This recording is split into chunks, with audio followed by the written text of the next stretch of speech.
Hi, it's Dr. Bob. Tomorrow's the 118th anniversary of the first chiropractic adjustment. I'm going to show you what a subluxation is and how it can affect an organ, a muscle, and the skin at the same time. Are you ready?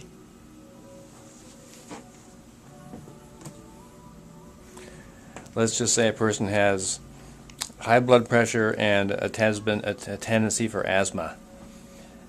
You can see there that the heart and the lung are at the same time sending connections into the chest, and the chest is sending signals into the skin and the nerve supply to the skin of the front and back of the trunk. So there you have it. There's proof that you can have three different systems: the skin, the muscles, and an organ deep within the chest cavity, which are all affected by something that we call a subluxation, that an electrician calls a short circuit.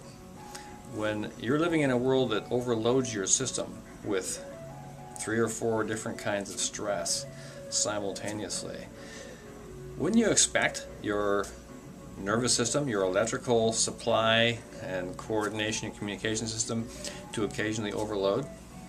That's when you visit a chiropractor who releases the power into the organs and into the body, so the system begins to function and everything turns on. That's what life is. Everything's switched on and it stays on. Looking forward to seeing you at the birthday tomorrow between 1 o'clock and 7 p.m. here at Pike Chiropractic. It's going to be awesome. Prizes, complimentary services of all kinds, no pressure whatsoever. Pike Chiropractic. Check the website out tonight. See you tomorrow.